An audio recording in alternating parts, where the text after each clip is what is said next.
thank you all for coming. I'm Valerie Nelson. I'm on the board of the Lanesville Community Center, and there are several other board members here as well. We would like to welcome all of you to this event. We're a nonprofit community center that hosts cultural and political history and art events, as many of you know. So I want to turn this over to Val Gilman, who is our Ward 4-2 representative on the City Council, and she will carry this meeting forward. So again, welcome to the Lanesville Community Center. So I wanted to just take a moment to thank the Lanesville Community Center for allowing us to have this venue here. This is almost as big of a crowd as we had at City Hall when we were talking about coyotes. So I am your Ward 4 City Councilor, and that's from the Rotary all the way to Rockport. How many of you here are from this ward, Ward 4? Okay, quite a few. How many of you are from Rockport? I was excited to see some Rockport play. That's awesome. That's what our community is all about. And how many of you are from other parts of Gloucester, not Ward 4? Great. Well, we welcome you, and this is an important session. This year, I think we all know, the reason why we're here is that the Gypsy Moths have just been horrible. About 3 weeks ago, I was taking a walk through Klondike around the reservoir with a constituent, and there were so many caterpillars eating the leaves that we could hear. It was a buzz, and they were defecating on us. They were actually defecating. It was sunny out, and we were getting sprayed, and the woman I was walking with said, Val, they're like defecating on us. I'm like, oh my God, this is awful. It's really been bad, and I think for those of you who might have gone to Seaside Cemetery, the caterpillars were just all over all the tombstones, so it's been really, really a bad year. So in talking to Val Nelson about this, we thought, why don't we have an education forum and talk about it and get some, a specialist here, some people that are involved with trees. And I had an opportunity to talk to the city a little bit about what we're planning on doing and learn more. So my job today, after I turn the meeting over to our experts, is I'm going to be a scribe. So if something comes up that requires city answer, I will be scribing. We're also grateful we not only have Jennifer from Studio 1623, right? That's right. Formerly KPN TV. Thank you for coming. So this is on. This will be on Studio 1623 for those folks that maybe aren't here that wish that they were here. Gardner Winchester also lives in 4-1, and he's a big Dogtown guy and does a lot of volunteer work for our community. And I meant, come on. and he was here to help me set up too. So I thank you, and I thank Frank Garrison for also helping set up. So, and all of you who gave a hand. So what I'd like to do is just give you this handout. I only brought 50, and we have about 75 or 80. So in the front, there's a sign up, and on the back, flip it over and say that you want a handout. Put your email address, and I will send you this handout. Okay. Basically, this side I recycled. I used both sides. This is my contact information as a ward counselor. So for those of you in Rockport, you're going to have this on one side. Sorry, but on this back side, I put a little information about Gypsy Moths, what this session's going to be, who our speakers are, and then we will take a break at 8:30. And any of you who want to stay to talk about ward issues, I've written some of those ward issues down, and I was going to ask that you prioritize what's important, and we would talk about what's important to you. However, if we want to talk more about Gypsy Moths, that will trump any ward issues, and we'll stay and talk about that until 9. There's water in the front. There's some candy that I brought for all of you. I know it's a little hot, but what I'd like to do right now is just reference what the city talked to me about. Mike Hale, who is our Public Works Director, we're talking about the severity of the cemetery, and one of the things that he said that he's going to be recommending for the fall is that we do spray Seaside Cemetery. Okay, that will be discussed further, I'm sure, but that was what he is planning to do right now. But I'm taking notes, and we will convey what the group talks about here. And then if there are any other issues or any other places, it will really be on a need be, but the city of Gloucester does not plan to go crazy with spraying because there are a lot of downsides. For those of you who have looked on the Mass Audubon website, you can see I put the link on my website. That's what Mike Hale wanted me to share with everybody, and that's kind of our Bible. So that's what we're trying to follow. And the Mass Audubon website, if you go on it and hit Gypsy Moths, you get some really good information, which I think is wonderful. And so, right now, what I'd like to do, Mike also, I'll let our experts talk about everything else. So it's with pleasure that Tim Simmons, who's a restoration ecologist and a tree expert, he works closely with us in Dogtown on a lot of issues. He's going to be presenting tonight. We also have Eric Elliott here from Cape Ann Trees, and there was a handout that was there. He works with Matt Natty, who unfortunately couldn't come tonight. Matt's a Lanesville guy and very involved with this as well. And who else in this group is involved with trees and the environment? Anybody else? Okay, so we have kind of a mini forum here. And like I said, I'm the note taker. So at this point, I'd like to turn the meeting over to Tim. He's going to talk about Gypsy Moths, open it up for tons of questions and answers, and I will scribe. And I will make sure that I get any questions that we need to ask of the city. And thank you for being here. So I'm going to talk a lot about Gypsy Moths, but I'm going to try and make this as interactive as possible. When they first asked me to do this, I said, well, in July, that's my busiest field month of the year. There's no way I'm going to put anything together formal, so you're not going to see PowerPoints or graphs or tables or anything of that nature tonight. We're just going to talk about what has happened in the last 150 years and what is happening right now, which obviously with a turnout like this is a very topical item to delve into at this time. And it really has been 150 years since we've been dealing with this issue. And early on, for the first 100 years, we threw about just about every organic and non-organic chemical you can imagine at this pest, and it did nothing. And including through the 60s and 70s, hundreds of thousands of acres of Massachusetts were sprayed with DDT. It didn't check anything. It was only with the introduction of some of these fungi and viruses that were introduced that we started to see a real check on these populations. And I would like to remind you that even in Europe, where the gypsy moth is from, and it has all its predators and pathogens are still intact, they still have outbreaks, similar to what you're seeing here. So this is a very formidable pest, not just here, but everywhere it's been introduced.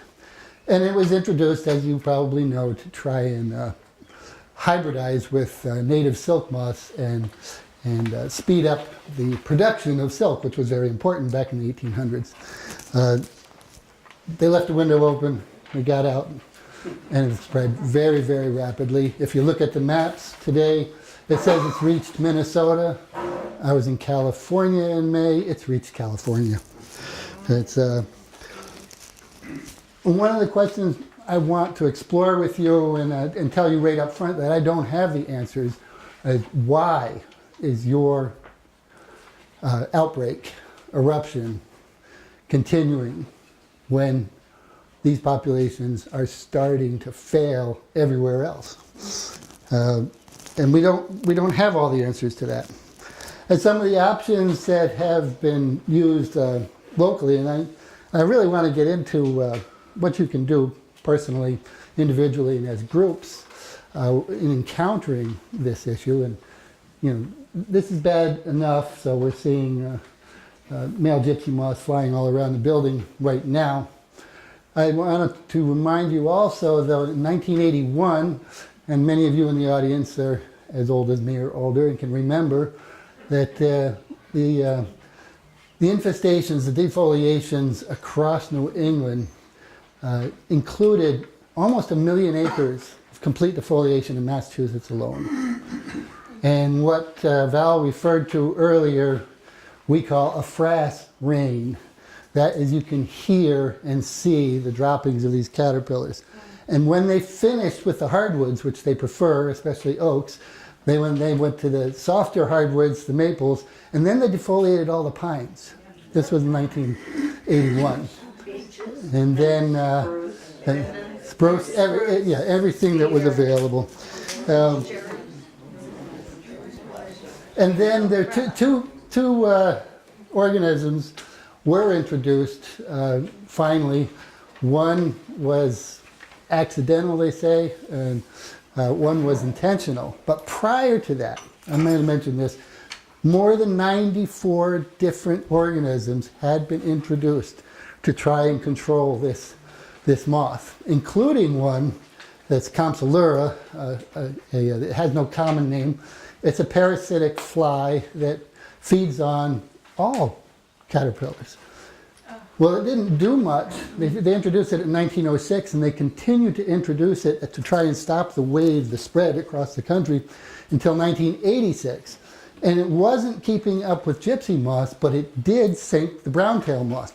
You don't hear about the brown-tailed moths very much anymore, but back in 1897, through the middle part of the last century, that was a very common outbreaking pest, and it's still outbreaking in Maine and parts of Cape Cod. And it resurges now and then. But this Compsoglypha, we now know, is also capable and does prey on 95% of our native Lepidoptera, your moths and butterflies. So after we ceased the DDT in 1973, we all thought that things like the giant silk moths, the Luna moth, which is also an oak feeder, would recover, and it didn't. So some of the people I worked with on these issues looked in field trials, and they put these caterpillars out and monitored them and found that 65 to 75% of these giant silk moths were attacked by this Compsoglypha pest. So why here? Why now? Why me? I spent 20 years as a restoration ecologist with our Natural Heritage and Endangered Species program.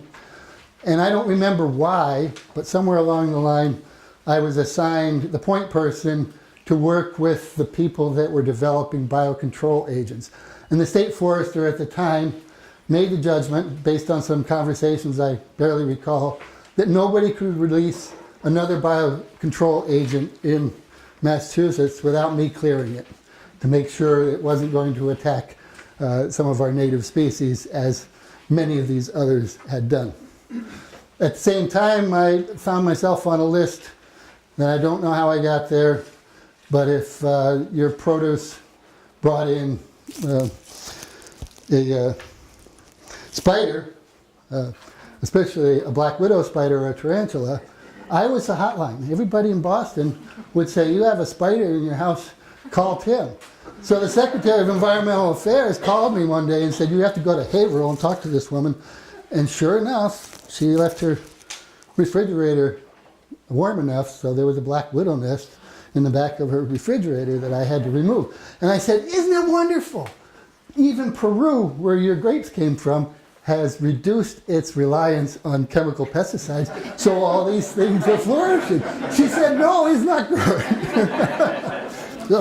so that's why during my experience, I came in contact with Dr. Joe Elkington and his lab manager, Jeff Bettner, who retired last week, because in order for them to develop any new agents, they had to get past me. So originally, they were furious about this, but we developed a very good relationship. And we talked them into doing these studies to look at the non-target effects of some of these things. We all want biocontrol to work, but it doesn't always work out the way we predict. So nature's like that. We try to simplify it and say this is the answer, and it generally kicks our butts and say, well, you got that one wrong again. So But some of the mechanical issues you can do that's also mentioned in Eric's handout, and I'm going to give him a few minutes to talk about that a little later. When you see the egg masses, and they're very identifiable, you can scrape them into some soapy water.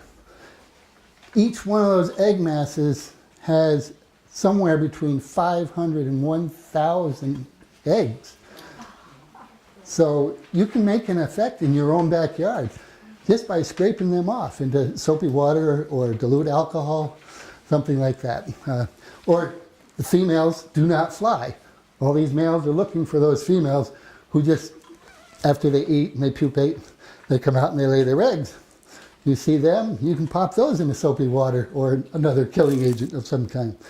But as an individual, you're not going to keep up with the hundreds of millions of caterpillars you're seeing out there. So, what are our other options? I mentioned DDT didn't work. I mentioned that, the 2016 outbreak followed 3 years of drought. And that's what led to the collapse of the natural fungal parasite of these things. Now there's also a virus that, a bacterium that just about every insect has a specialist. More than 24 have been identified. Some of them are specialists on caterpillars. Some of them are specialists on flies, and I'd be willing to bet that some of the treatments you use for mosquitoes are this Bacillus israeliensis, Bacillus thuringiensis israeliensis, which was discovered by a man from Israel. I met him and I said, well, what do you think about something that takes out all flies, the whole basis of your food web for all your fish and everything that goes beyond it? And he said, well, it kills mosquitoes, so who cares? But most of these populations seem to rebound, and there is some evidence that we're having an impact on these mosquitoes with those agents. So biological control, by definition, is anything that occurs in the wild that attacks the pest of choice, which brings to bear thousands and thousands of different possibilities. And prior to the 90s, when Chris Leahy and I were on the Endangered Species Council in Massachusetts, the biological control folks would introduce these things almost without any oversight whatsoever. And at that point, we had counted up to these 90 plus animals and plants and things that had been introduced and called them on it and said, there's got to be a better way. There has to be some review. There has to be a way to weigh the potential down consequences. So you probably have hemlock woolly adelgid also dying in numbers in some of your colder valleys in this area.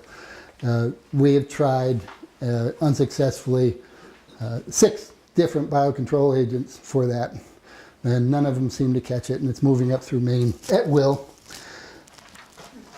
So what happened in the last few years was that drought occurred, and Dr. Joe Elkington released a publication that said that we will never, ever see outbreaks such as we're seeing now. And bless him, he said in his more recent publication, I was wrong. And so you're recovering enough numbers of these biocontrol agents is going to take more than a year or two. That drought started in 2014. It continued for several years. 2017, we declared that drought was over. But if you look at the average rainfall we were getting in May and June, which is critical to the development of that fungus, we were still 1.5 inches below average rainfall in May of 2017 and May of 2018.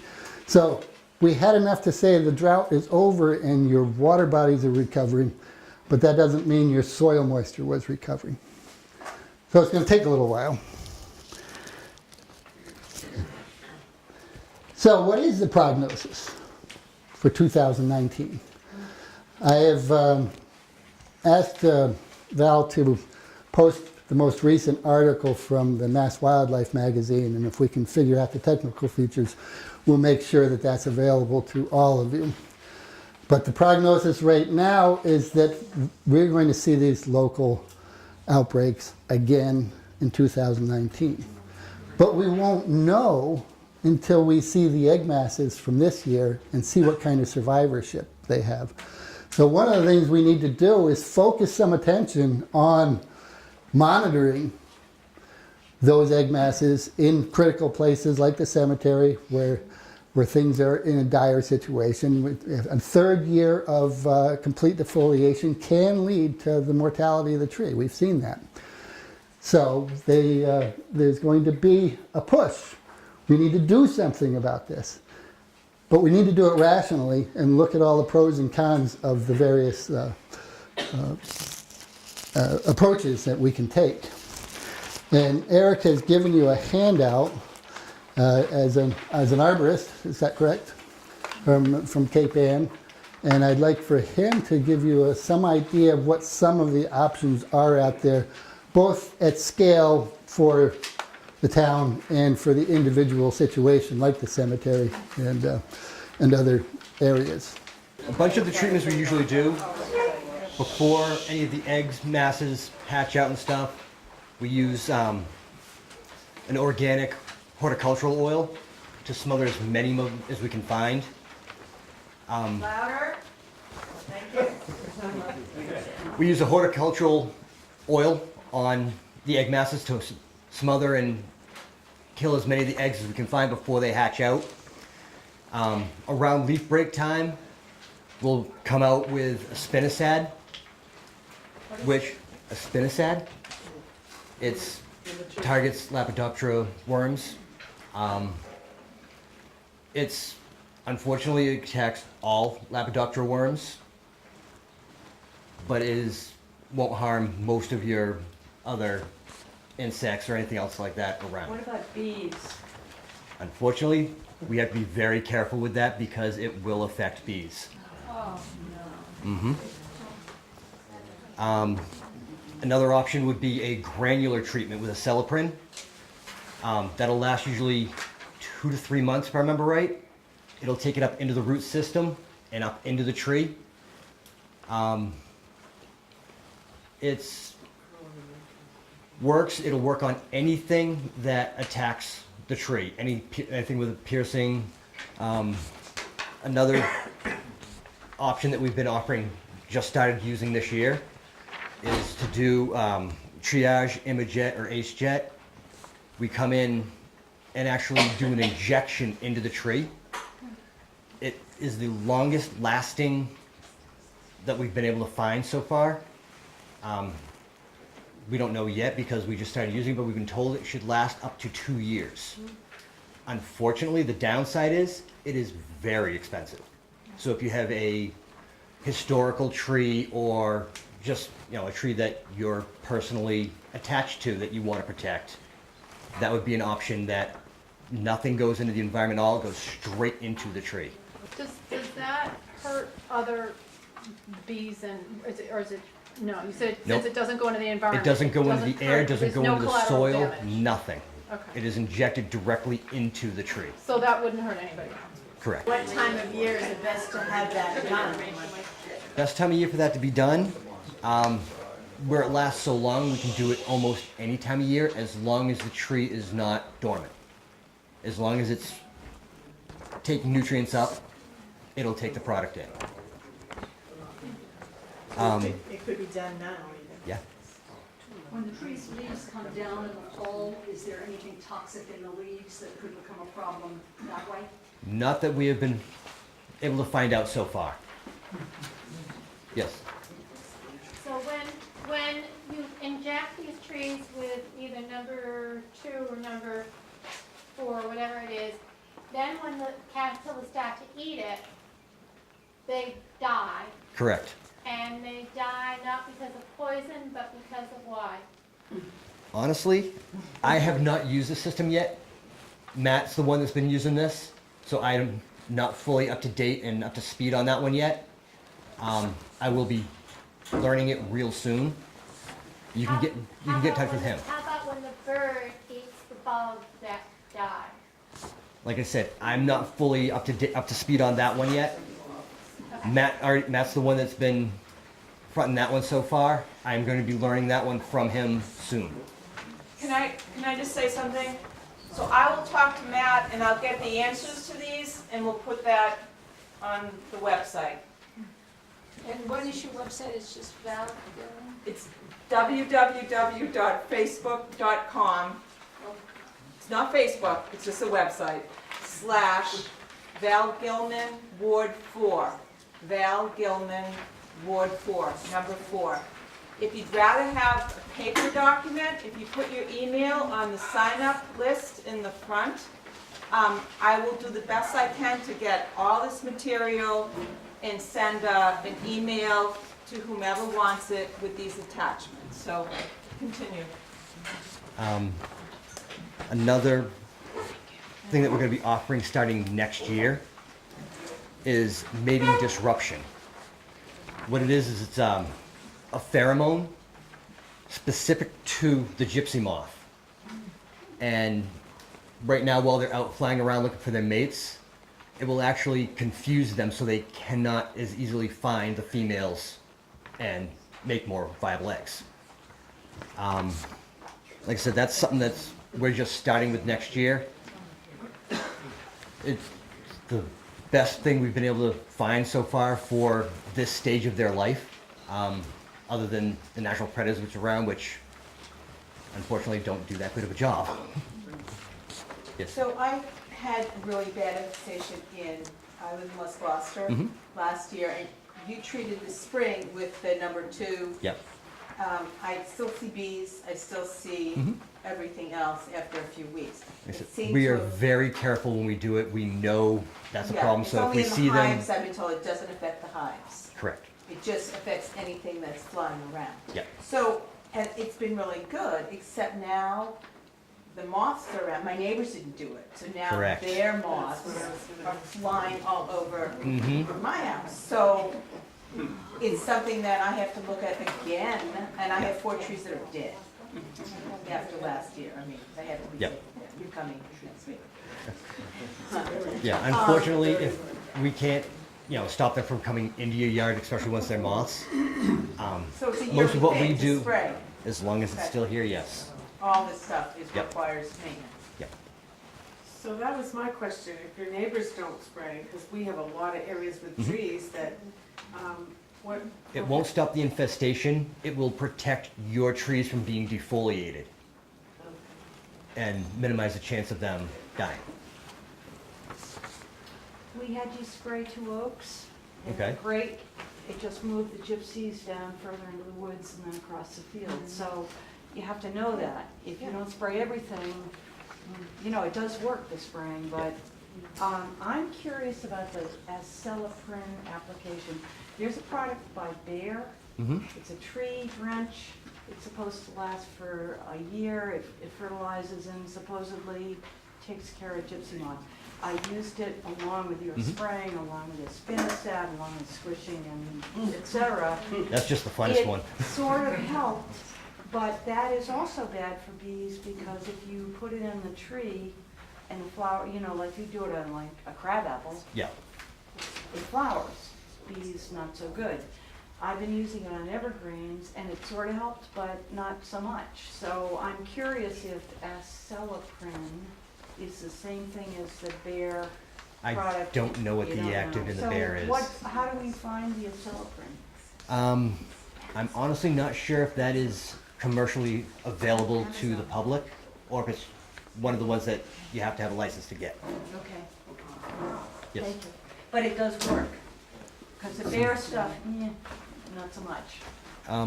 We've used it in the past and we have seen noticeable results. Right. Not perfect, but noticeable. I will say that two oaks you sprayed are great. Everything Excellent. else is dead. Could you tell me, where do the caterpillar or the moths lay their eggs? Because you mentioned things crawling up. Mhm. Should we be looking for egg masses in the soil underneath the leaves of the affected trees? It's on the bark. It's on the bark and the branches. And you won't see it yet. Okay. They're starting to, well, they're starting to make. On the furniture, on decks, Yeah. everywhere. Everywhere. They're gonna be laying eggs everywhere? You'll see them. Okay. But if you can't reach the eggs on the high branches. We have your attention. Grab a The stick. question is, if you can't reach the eggs on the high parts of the tree, what do you do? That was the question. Yeah, good question. Grab a stick, a pole, anything you can to. It gets harder the further away it gets. If you can get up on a step ladder, that'll give you a little extra height. There comes a point when I'm sorry? 60 feet. there comes a point when it's not really becomes safe for you to do it anymore. Right. So what do you do? Knock down what you Yeah, can?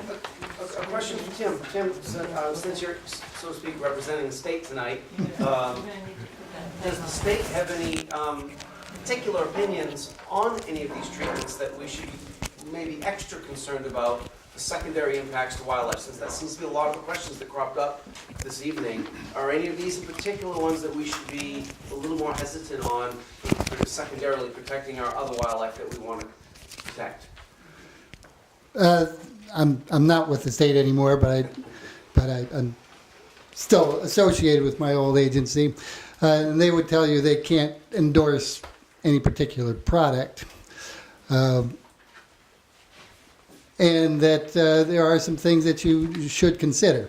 The non-target effects of most of these things are relatively short-lived or negligible. Someone asked the question about defoliation and tree survival. Prior to us beginning to intervene in all these cycles, outbreaks of native oak-feeding caterpillars were fairly common. And they had this type of effect, short-term, local, sometimes a little more than local, and then they went away because they had all their natural predators and pathogens to follow them around. So my guess is if I were still with the state, the real question would be time. Pick your battles. You can't kill every caterpillar out there. Most of them are going to die on their own over the next course of a few years. The ones that are attacking some of your more special plants and trees, you can protect them to your ability. But time is going to be the real issue. I have a question in the back here. To follow up, I spent a lot of time riding in Dogtown. I would say probably easily half of Dogtown is completely defoliated. And this has been going on for several years. The trees, in fact, are dying. Branches are coming down, trees are coming down. And is there any plan to try to, on a larger scale, battle these things back? And I'm concerned that eventually we're going to get fires in there because there's so much dead trees coming down. And also, just the second question, is there anything weather-wise that kills these things? I was hoping the cold that we had in December might do something to the eggs. Is that ever happened? But more concerned about the big question, not the individual stuff. Deep, prolonged cold, like 0 for weeks, has an effect on winter moths and gypsy moths. It doesn't reduce all of them. And also the question about the egg masses you're seeing last year's egg masses and this year's. You can tell them apart because they have a different texture to them. So that's one of the things that you'll monitor. When we did our walk in May in Dogtown, I pointed out to the group that there were a lot of caterpillars that were emerging and dying immediately because they were exposed to these pathogens. The thing is that only when the pathogens are at low numbers like this, the caterpillar has to come in contact with another infected caterpillar. So at these levels, instead of the 95 to 100% that we were seeing for almost 35 years, we're only seeing 40%. So over time, that's going to become 80%. And the ecological consequences of the oak die-off in Dogtown and other associated places and the potential for fire is something we have to consider pretty carefully. But on the other hand, one of the recommendations from the management plan that's currently being developed is to lose some of those trees and get some sunlight down to the bottom and reinvigorate some of your high bush and low bush blueberries. So the loss of some of those trees can be. They eat them to the ground. Yeah. The blueberries. Yes, they do currently, but this is a temporary situation. Question. So I've noticed that I have a lot of trees on my acre, and I've noticed that they come out in the daytime. Like I thought moths were more prone to evening, or so they're fluttering around like mad in the daytime. So no bats is going to go after them. And then I've noticed that it's the woodpecker family that has been eating them on my trees. It's particularly the flicka. Mm-hmm. So I'm like, come on, flicka! Oh, flicka! You know, because it's bouncing around, but I don't see any other birds eating it. So what's up with that? Where are the predators?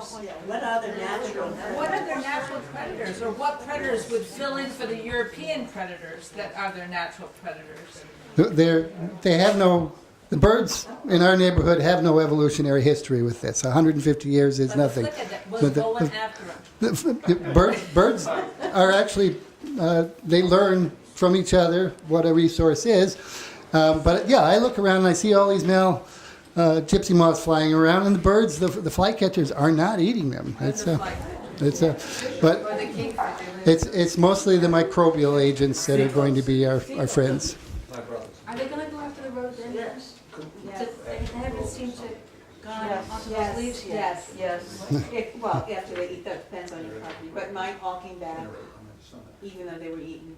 And can I just say that their droppings are fertilizer? Share that for the good side is they have more life, you have fertilizer. Yeah. Slime. I have a more of a question. How come the city's gonna spray the cemetery in the fall? Why does it say the fall, or is that an error? When everybody says to spray when the leaves start to come out? In all honesty, I don't know what they're looking to do right now. I haven't seen. Well, it says in the handout that Val gave, gonna spray in the fall. I don't have that handout. I will share this with the city, and they will have all of our questions, and I'm sure they will communicate the plan. And that's why I'm taking copious notes. Mike Hale has reached out to several tree companies, and they've discussed it, and again, he's the one that shared the Mass Audubon link with me and asked for everyone to get that link. And that link is very protective of the environment. So for those of you who are worried, rest assured the city is concerned about the same things that you are concerned with. So I hope that helps. I walked down Holbert Point, years I've walked down there. I was walking through there one day, and there's a lady from the University of Mass. She had 4 big crates. It was 3 by 3 by 3. She was releasing black wasps. And the black wasps will lay their eggs on the leaves. But the trees around Holbert Point, they were having trouble with winter moss.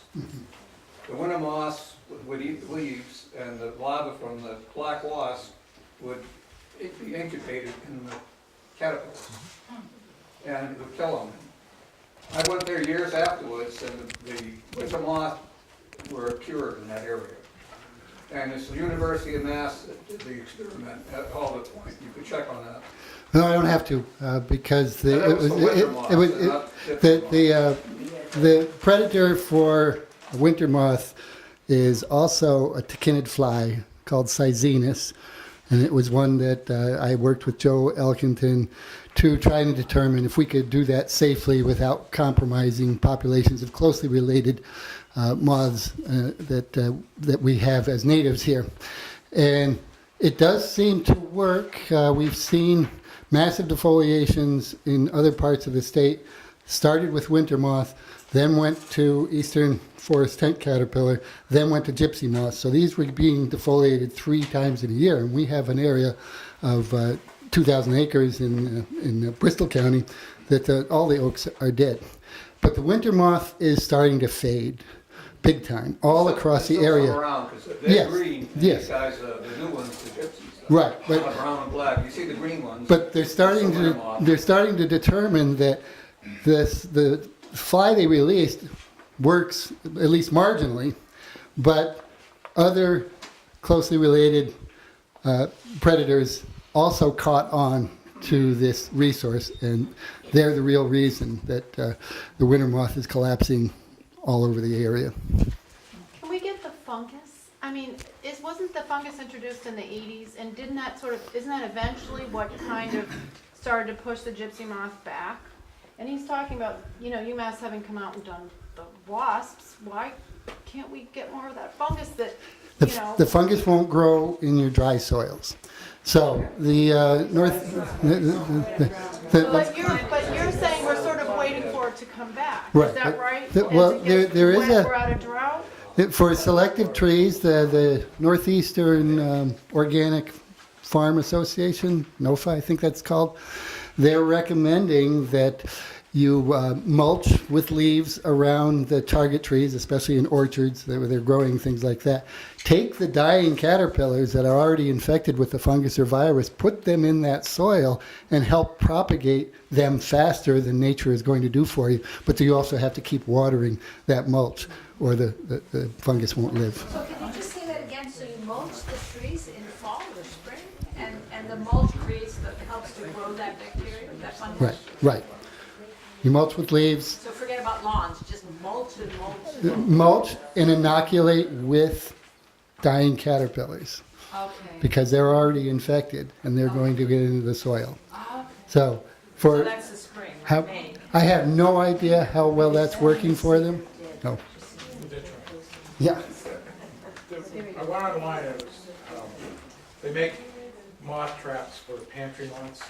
I thought, well, maybe they make something like that for these kind of bugs, and they actually do, but they say they're only good for counting moths. Is that actually, there are no further use? You might get 50 or 60 in each trap, which I did, but so what? There's thousands. It's a feel-good solution, and it's very local. They don't need to, the pheromone travels, and you have many millions more target males out there than you do trappability. So it's just a feel-good.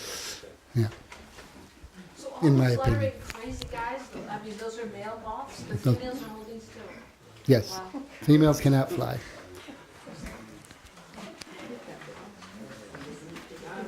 As far as non-targeted species go, and not all these systemic or, spray controls are created equal. There are some that are certainly less harmful than others. Now, we've got the news today that our DPW plans to spray. I think that we really need to know what that's gonna be, what they're gonna use, and how they're gonna use it, and where they're gonna use it. We live in a town, in a city, that has a policy of no spraying. That really does fly in the face of what we've all decided to do here. Now, the gypsy moth, biologically classified, is an arthropod. Soft inside, exoskeletal hard shell that molts. Those are your bees, those are your mosquitoes, those are your moths, those are your lobsters, your crabs, and some snails as well. So as you spray Seaside Cemetery and that drift gets out there, and these things do drift, you now have affected this web. And some are better than others, but it's highly unlikely you're gonna find one that is discriminatory enough to deal with your gypsy moth and not affect anything else, other than some other mechanical controls. I understand it's slow and hard, but there's a big concern here, and birds get affected with this. That systemic chemical that comes through the ground, that is a chemical. It does affect the whole course of the tree. I will rest assured that we'll find out exactly what they're gonna use and that we will communicate it so people are able. Well, rather than what they're gonna use and communicate it, I actually did speak to Tim, and if he's so willing, it would be nice for him to work with Mike Hill with some of these better, and maybe Cape Ann Tree, some of these better decisions, because if he's gonna spray the cemetery, and then you said if other areas are affected, I know they're concerned about Dogtown, we now have a system in place to start spraying toxic chemicals throughout our city. And we don't mosquito spray, and I do feel that, you know, one policy shouldn't override another. I think my interactions with Mike have been quite reasonable, and my recommendation would be to develop an integrated monitoring and management plan to determine when you have to act or if you have to act before you act, and then develop a plan that has the least dire consequences. There. Tim, one of the things you mentioned early on was Cape Ann seems to be a little bit of an outlier compared to what you're seeing other places. And the areas that I'm seeing, a lot of us are seeing significant gypsy moth growth this year, seems to be in extremely well-drained soils, Dogtown, and our cemetery here over in Lanesville has some of the single most well-drained soils on all of Cape Ann. I actually did soils work for my master's work. That area stood out. It's made, those of you walk down to the beach, it's sand. It is extremely well drained. So that actually may be one of the factors between Dogtown and that cemetery, why they have got hit so bad, where some of the coastal areas that have a little bit more moisture in the ground, other locations aren't being hit as bad. If you get a chance to look at the document, I'll either try to share via Val's website or the Friends of Dogtown. You'll see that once again, Cape Ann has been neglected by the research community, and assuming that what they learn elsewhere will be applicable here. But they have focused a great deal of attention on Miles Standish in the southeast that has similarly well-drained soils, the Carver series. The water runs right through it immediately. And as such, it draws the water away from your leaf litter and your upper soil reaches, which is where our natural pathogens like to live. So you're absolutely right. There is a correlation between that dryness and the lack of response from these introduced pathogens. But there again, if we get the wetting that they expect us to see, we will recover from this. One more thing on that, Tim. Rainfall for eastern Massachusetts right now is running within an inch of average. But one thing that is worth noting is our rain does not fall the same way it used to for the past 100 years. It is absolutely scientifically changed. We get episodic events that allow for faster runoff, so our soils don't stay as wet as long, even with the same amount of rainfall in a year. So the climate change factors are changing our conditions that they weren't like around the 70s when it really started shifting. I won't argue with that. The climate change is having an effect on every aspect of these terrestrial systems. Are any of these sprays harmful for our pets? The sprays that we offer are not. The other thing we ask is that, while we're actually there, you keep them inside. That way you don't have to worry about giving a bath or anything like that. But once the area is dried and stops dripping and all that, it is perfectly safe for your pets to come back out.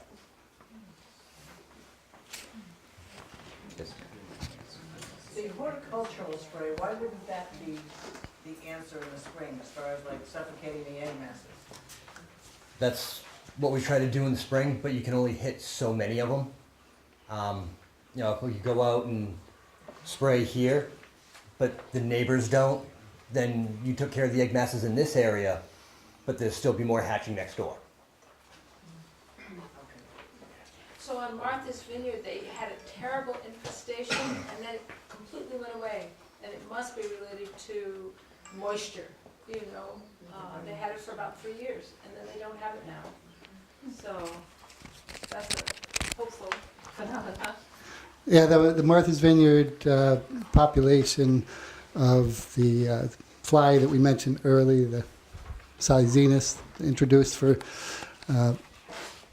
the winter moth, they collapsed on the vineyard that was the one county where the locals said, we have an endemic fauna here, we don't want you introducing anything. But I don't think they could stop it from crossing that 4 miles of water. So yes, all 4 infestations have collapsed, including the black oak gall wasp. And what, did the trees come back? Many of the trees came back. There's at least one 500-acre tract that 80% of the trees are dead, and now we're seeing the regrowth from regeneration from the acorns. And after those dead trees, are the eggs still in there, or is there any contamination in the bark or the wood, or it's gone? It's No. just alive with the moth. Yeah, they won't hatch and have anything to eat for a while. So you're saying it was the flies that No, the flies were not introduced they there. were not introduced? So what do you think? So what we think happens, and you can't measure everything the way you'd like to, is that all the native predators and pathogens caught up with it. Now, by the way, I ran the land trust on the vineyard in the 80s, so I'm very familiar with the place. I was getting pictures of beetles, scarab beetles, that usually feed on dung or carrion, feeding on winter moth caterpillars in the trees. The whole thing was the whole system was responding to this protein glut in ways that we'd never seen before. So that includes not just the winter moths, but the gypsy moths, because they had gypsy moths. Oh yeah. Yeah. So it was everything was responding to knock them out. The egg masses last for how many years? If they don't, last year's egg masses won't generate? There's no more larvae to come out, no more caterpillars come out of last year's egg masses. No. Even though if you see them, nothing Right. came. They're done. But They're done. this year's will be more cushiony. That would be softer to the touch and a little lighter in color. Yes. Yeah, I went down to Seaside Cemetery about a month ago and saw those awful conditions. And I went down today and I looked at the trees and it did look like there's a little bit of foliage coming on. So is that something that's normal, that these trees will regrow a second set of leaves in the season? And if that's true, is that enough to save the tree if it happens in 3 years? And the reason I ask that is because probably one of these, within the next 20 years, I'll be underneath some of those places. And I'd like some shade. Well, they do have an evolutionary history of defoliation from more closely related caterpillars. Some of our own caterpillars have done this to our oak trees in particular in the past. But the amount of energy invested by that tree in pushing out a whole new set of leaves and then turning that into photosynthesis means you're depriving the below ground aspect of that tree of its resources that it needs to survive. And that's why the multiple defoliations in multiple years eventually kill the tree, because you exhaust the carbohydrate resources below the ground. So many of them will respond and are responding, and you can see the new red leaves all over the place, and they will invest everything they have.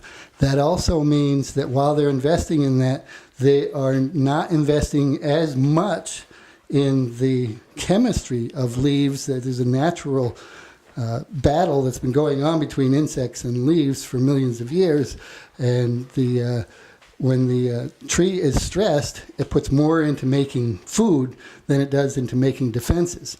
So the tree is doubly vulnerable at that time.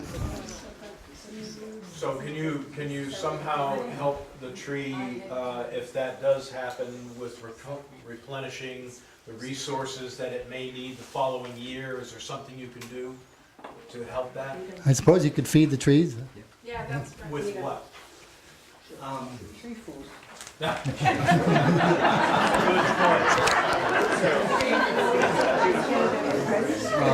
One of the things we've been using a lot is, one of the things we use a lot, we do a root injection. It's an organic fertilizer that we stick right into the soil around the root system. At that point, you basically just do anything you can to give the tree a fighting chance and help it. How expensive is that? Depends on the size of the tree. But is it the 250 a tree thing? No. Or? Okay, rooted tree. You know, that one, depending on the size of the tree, could be 125, 150. Depends on how much area is and how big the tree is. And Either Tim or Eric, along the lines of this question about fertilizing the trees, one thing that certainly has come to mind to me a lot is, aren't the caterpillars unbelievably fertilizing our ground with their recycling the leaves? Are you aware of any work that's looked at to actually see the nutrient changes? It's unprecedented, the amount of regurgitated, basically pooped out fertilizer. Yeah. I'd have to assume that why fertilize? There's piles of nitrogen and carbon being dumped, pounds and pounds and pounds and pounds, broken down faster than leaves would break down on their own. I'm not aware of any research on that aspect. I bet it's out there because USDA has been funding research on these caterpillars for 150 years. So they've looked at most things. My gardens are really amazing right now. From last year, seriously. My berries, everything, the flowers, and there's more sunlight also because it was shaded. So you've traded lettuce for acorns. Acorns for lettuce. Right, flowers, but I would love to have the trees back. It's a question way in the back. Go back. Well, So one comment about the Audubon Society report, Matt Natty has said that in a way that's kind of outdated, that it's much more toxic applications that document is talking about, and practice has moved to a lot less toxicity. So I'd recommend that the city post and work off of the most up-to-date analysis of, especially given, when we hear about our lobsters maybe being affected, that's all pretty scary. I have so if it's gotten better, let's get that into the city discussion. But I'm beginning to get sort of a matrix, and nobody's really talked totally about the cost of this and the cost of this to the city. So I've had spraying done on my maple trees, and I look at that like they are so valuable to me that it's worth the several $100s in the spring to save them. And that's an individual decision that everybody can make, how comfortable you are with other impacts or how much you're willing to spend on your trees. But let's go to the city. Because what I've sort of gotten is that it costs money to spray or do watering or other methods on trees, but it also costs a lot of money to cut these down once they die. And I think that there were enough letters and people here who go to the Seaside Cemetery on both Gloucester and Rockport sides to know that those are really valuable iconic trees. And that it may cost something per tree to the city and to Rockport. And it also might cost a lot of money if you don't spray because you're going to have to cut those trees down.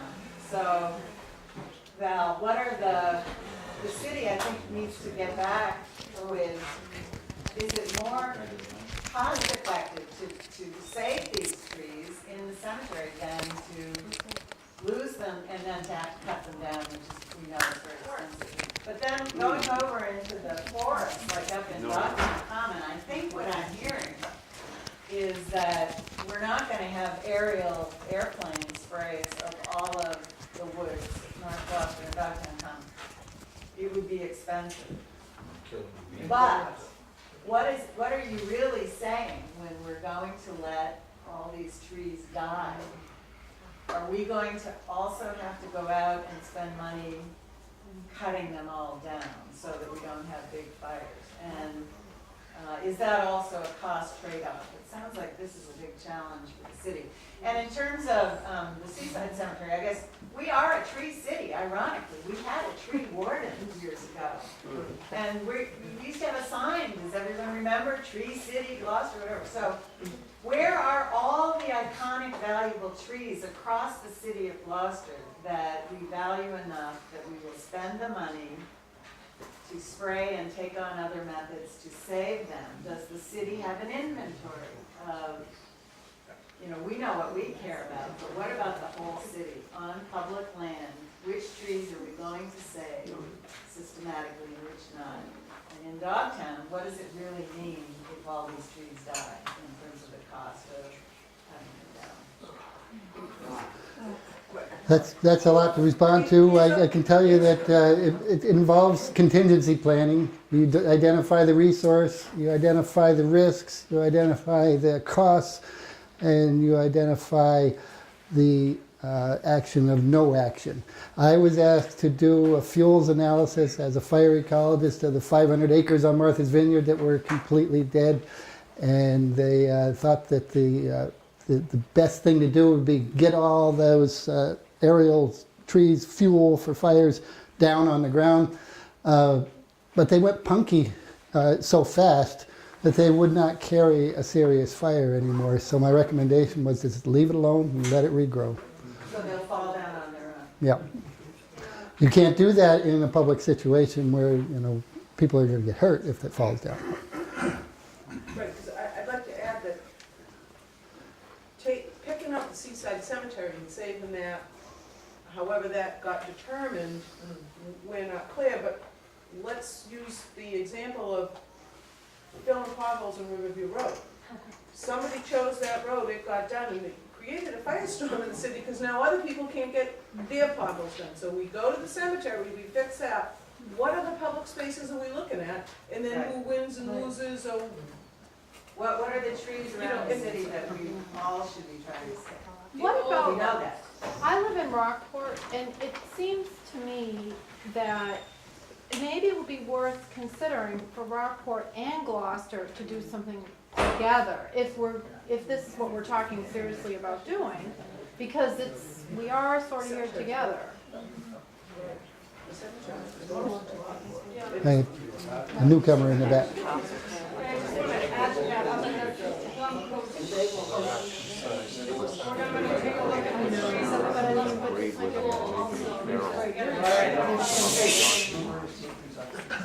A safety hazard with the trees up at Plumcombe School are also quite defoliated.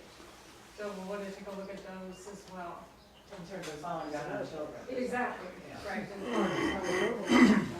But are there iconic, Tim, oak trees seem really special. What are the trees that we should be thinking about saving that we might have? Chestnuts? I mean, I guess they're not. That is something that you as a community have to determine what's important to you. That's a... First thing you want to talk to is John Nelson. Was the tree warden, but I don't know if John's even still alive. No.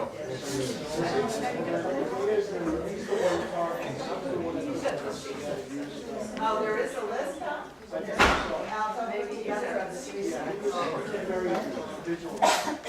Did you get that, Evan?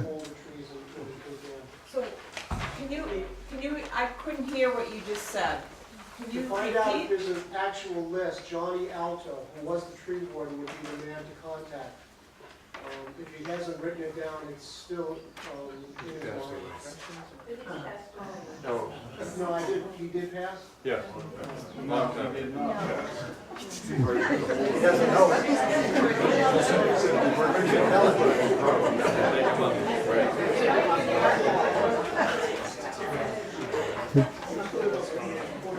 How, okay, if you have have a designated area like Seaside Cemetery, which has been, which is getting help apparently from the city, how much help could be given just by a watering program?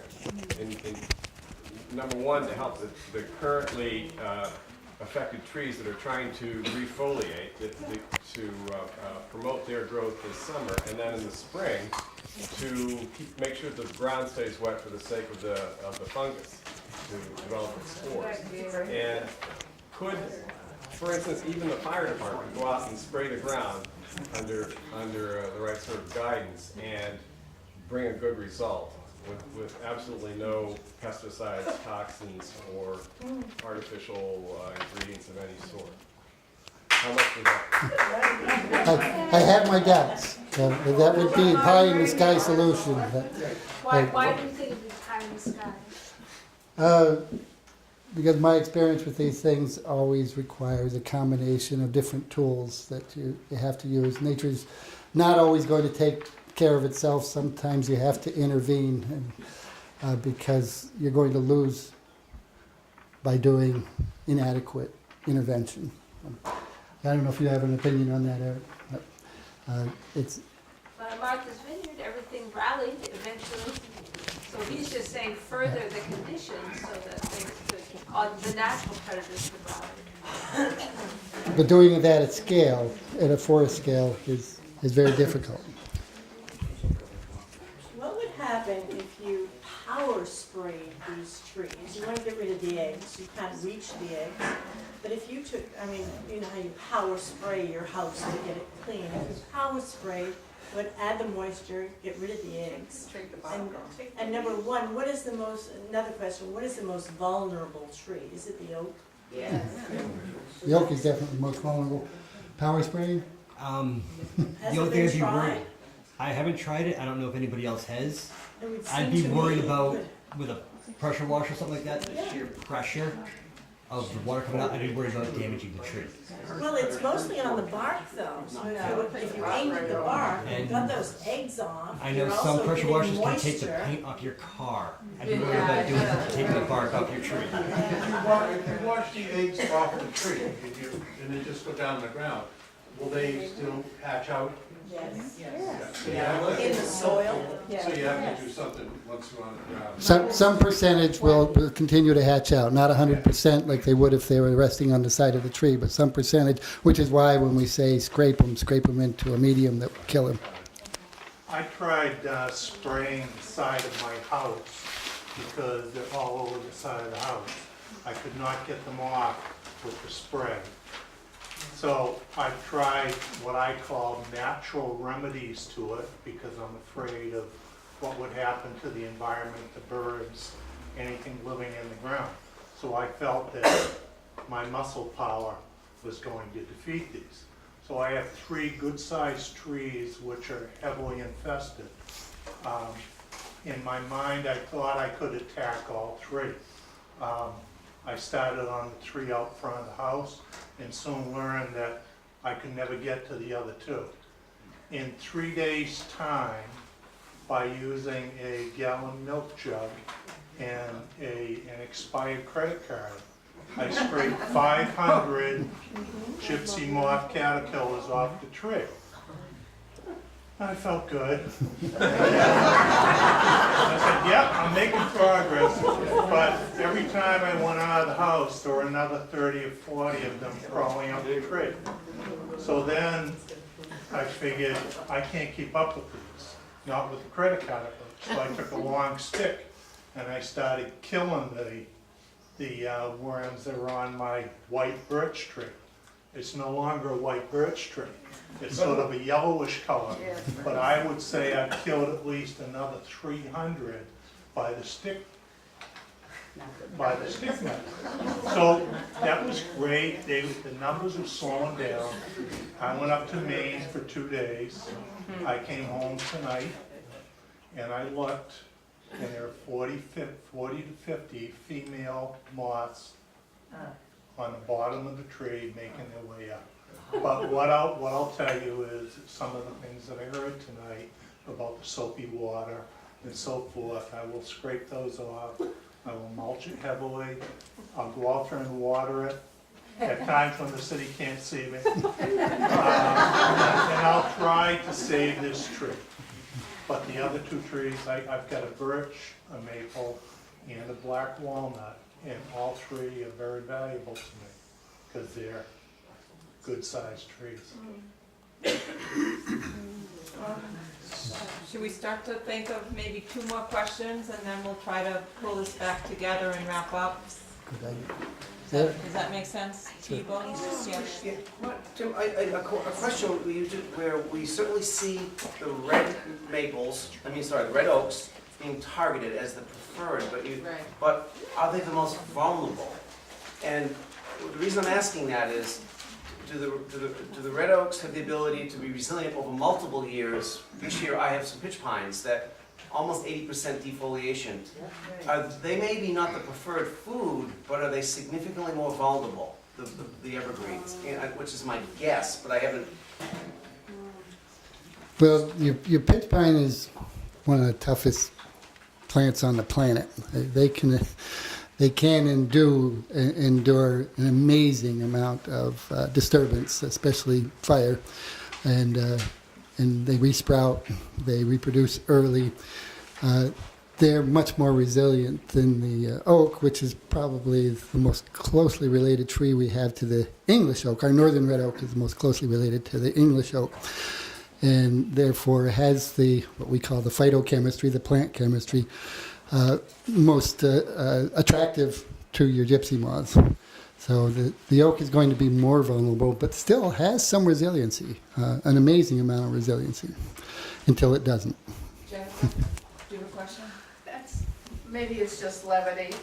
Have you all seen those bug zappers that are shaped like tennis rackets? Yes. They work on bugs. I mean, if you can just keep. They do. They electrocute whatever they touch. They what? They stink when you get a bug. Whatever. You could get way more than with that than you could with other things. And for the moment, killing some of the ones that are crawling up the tree that you can see are clinging. I mean, they're not expensive to buy, and it's even kind of fun to do. No,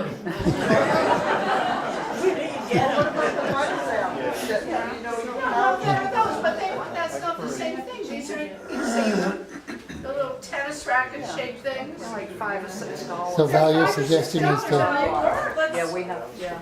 Let's do the hands that are here up right now. There are 4 hands, and then I think we need to put some closure. So I think Patty, go ahead. I just have a quick one. Why do these seem to be in some areas and not others? I don't live very far away off of Wheeler Street, and we don't see any of this. I don't have anything in my yard. I'm afraid I'm bringing them in my car right now. Well, I'm not sure what the local...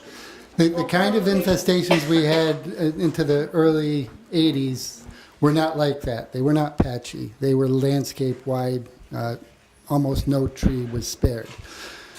Now, with the rebound of some of these pathogens that we've been talking about, they are still extant in some local areas for whatever reason, that there's enough moisture there to sustain them, or they just haven't gotten there yet because they drift around on their webs, and the males and the caterpillars are mobile, but the females are not. That's how the females get around, is they drift with the wind. So just because it's not infested now doesn't mean it's going to remain that way, but it might. Thank you. Yeah. Has the city consulted with either Essex Greenbelt or the trustees of the reservations to see if they've developed any land? I don't know. That's a question that I will ask.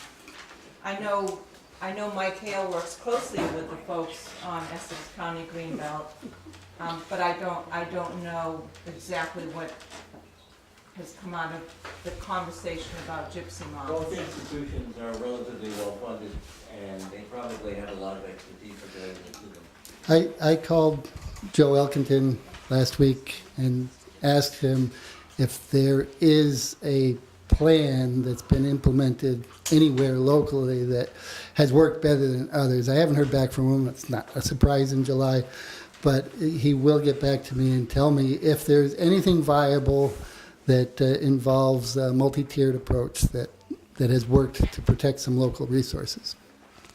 I'll get back to you when I hear. There was one. A lot of these sprays are harmful anyway, that are on the market for the people that spray ticks. The landscapers go out and they kill all the insects, and therefore the birds, are sort of out of luck. But that's an oil spray, I think, that they use. That would be another night to get into tick control. Let me just follow up on that, because I happen to have it. In 2007, it's a little recent, study by Biodiversity Research Group in Gorham, Maine. They studied 23 species of birds. They found 100 potentially toxic substances. In some cases, the levels were harmful as high as to harm the bird's organs, nervous system, immune system, and ability to reproduce. So there are already issues.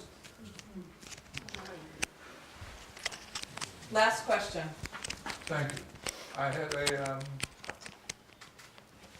I'm sorry, my brain explodes every once in a while. But don't forget, most of the wonderful books of the history that's been covered, and it's in the library and the stores for people. We had a wonderful picture of, I live in Plum Cove, of nothing growing across there. You could see all the way to Maine. The views that are non-existent from the middle of Dogtown are just, they're some of the things we were brought up on. So I think moving ahead is important, but I think we should get another date set for ongoing. That's it. Great. So, this has been fascinating, and I can't thank everyone enough for your candor and asking these really good questions. Let me share with you what I see as my action items of things that we need to bring back to the city. We want to check into the most updated educational link that's available with information. And I can work with Tim and Eric and Matt and others and Essex County Greenbelt and the Public Works Department to make sure that we have the best of the most current information that we're looking at as kind of our plan. Next is I will be very specific with the exact remedy for Seaside in the fall, to find out exactly what the plan is, and we'll make sure that we communicate that to everyone. Okay? And that's fair. And coordination with Rockport. And that was, I actually have that on this, because you mentioned that, and I like that suggestion. And in my comment was, would we consider partnering with Rockport in terms of our plans? I know Mike was very clear that Rockport was going to do absolutely no spraying, and we're going to be pretty close to that. Yeah. So but that is but to that point, it's a really good question, and I would suggest that for those of you in Rockport, you ask your selectmen, people in Rockport, to do something similar, and maybe we'll come and sit in at your session too, so we can all work together. So I think that that's a very valuable question. What is the city's plan for tree management? I heard that came up. I will tell you that the budget here in Gloucester is extraordinarily lean, in that, when trees come down on a private way, it's that private owner's responsibility. It's hard, it's very hard to see that happening, but that's a reflection on our budget. And it doesn't make any of us happy, but that is the way it is. So, when we talk about tree management, I think we have to do the best we can to do the right things. And hearing from all of you as constituents, as residents, as taxpayers of your concern is just really important, rather than us thinking that we have all the answers. We're hearing some big concerns, and we'll do the best that we can do to make sure that your concerns are heard.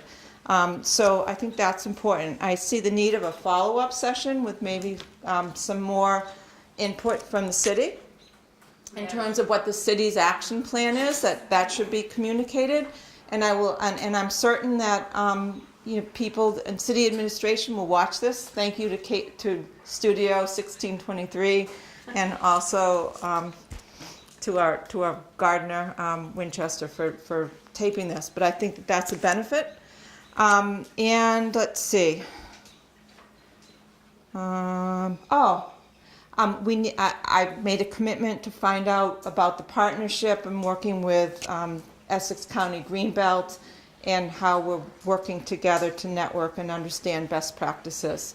So I think that's all my homework in terms of city things. Did I miss anything for this? Yep. It didn't come up, but one question that needs to be asked is the interrelationship between any of these treatments and water supply, since Cape Ann, Rockport, and Gloucester very definitively gets all of our water from on island, from this watershed. So which of these are appropriate, or any of them appropriate for spraying within our watershed areas, since we got reservoirs right behind us here, as well as Rockport? It's a great question. So that will be added. Dr. Jack says right on the label, don't put it near water or bird baths or anything. It's a really good question. So I think we pretty much summarized tonight's meeting. I am totally grateful. I count about 80 people here tonight. It's wonderful. If you want to put your email address out there, I'll do the best I can to make sure that everybody gets the handouts that were handed out tonight. I think you have my website if you want to follow up. And we've got, and you can all watch Cape Ann Studio 1623. When I find out from the studio when this will be on, I'll put it on my website so you know when you can watch it. So thank you, Lanesville Community Center.